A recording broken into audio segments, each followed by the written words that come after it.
పద్ధతితో పనిచేస్తున్నాడు. ఇది ఏంటి ఆయన చేసే కార్యక్రమాలు ఏంటంటే, ఆయన చేసే కార్యక్రమాలు నిజాయితీ, నమ్మకం, సొంతధనం, సొంత డబ్బులతో రాజకీయం చేయడం. అది దేశ చరిత్రలో ఎప్పుడూ లేదు. ఎవరైనా నీతిగా నిజాయితీగా పరిపాలన చేశారు కానీ సొంత డబ్బులతో రాజకీయం చేసే ఏకైక నాయకుడు పవన్ కళ్యాణ్. అంత గొప్ప నాయకుడు కాబట్టి ఇవాళ అంత పేరు సంపాదించుకుంటాడు. అన్న పవన్ కళ్యాణ్ అంటే సినిమాలో చాలా పేరు ఉందన్న. కానీ ఈరోజు పవన్ కళ్యాణ్ ఇక్కడ తెలుగులో కాదు వేరే వేరే అంటే వేరే స్టేట్కి వెళ్ళి ప్రచారం చేసి కూడా అక్కడ గెలుస్తున్నారు. అంటే Pawan Kalyan pan India politician అని అనుకోవచ్చా? మంచికి మానవత్వానికి ఎక్కడికైనా వెళ్ళినా పేరు ఉంటుందండి. ఎందుకంటే మనం దోపిడీ చేయకూడదు. ఇప్పుడున్నటువంటి రాజకీయ నాయకులు ప్రతి ఒక్కరూ కూడా రాజకీయంతో బతికే నాయకులు, రాజకీయం ద్వారాగా వచ్చేటటువంటి డబ్బులతో బతికేటటువంటి నాయకులు. పవన్ కళ్యాణ్ అలా కాదే. పవన్ కళ్యాణ్ కష్టపడి పని చేసుకుంటూ ఆ డబ్బులు తీసుకొచ్చి రాజకీయాల్లో పెట్టి పేద ప్రజలకు సహాయం చేస్తున్నాడు.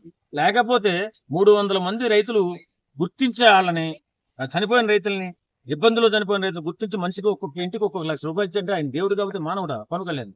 అలా ఇచ్చిన రాజకీయ నాయకుడు ఎవరైనా ఉన్నారా? లేరు. చరిత్రలో ఎక్కడ లేరు.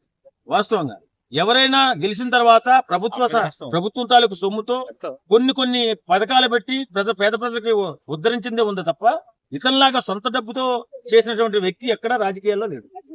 అన్న సహజంగా ఇప్పుడు యూత్ పవన్ కళ్యాణ్ చాలా మంది ఓటేశారు అన్న ఉపాధి కోసం. పవన్ కళ్యాణ్ గెలిచిన తర్వాత ఇప్పుడు కంపెనీ రాకపోవడం, ఎక్కడ ఉపాధి కల్పించకపోవడం మీరు ఎట్లా చూస్తారన్న? ఉపాధి కల్పించకపోవడానికి కారణం ఏంటి? 9 నెలలే కదమ్మా, ఇంటి 9-10 నెలలు పడింది. ఇప్పుడు వాస్తవంగా ఆర్థికంగా రాష్ట్రం వెనకబడిపోయి ఉంది. దాన్ని బాగు చేయవలసిన అవసరం ఉంది. ముందు వనరులు రావాలి. ఆర్థికంగా నిలదొక్కున్న తర్వాత ప్రతి పథకం కూడా వాళ్ళు చేయడానికి సిద్ధంగా కేంద్ర ప్రభుత్వం కూడా సహాయం చేస్తుంది. బాగా ఖచ్చితంగా ప్రతి పథకం అమలులోకి వస్తుంది. ఖచ్చితంగా ఆంధ్రప్రదేశ్ బ్రహ్మాండంగా కూటమి ప్రభుత్వంలో బాగుపడుతుంది. అన్న ఇదే జనసేన తెలంగాణలో వస్తే ఎలా ఉండబోతుంది? అంటే వస్తే బాగుంటుందా?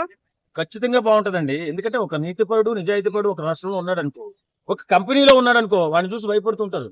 మనం అన్యాయం చేయకూడదురా, లేకపోతే మనం అవినీతి చేయకూడదా, తీస్తే ఎక్కడైనా బయట పెడతాడేమో అని భయపడుతూ ఉంటారు.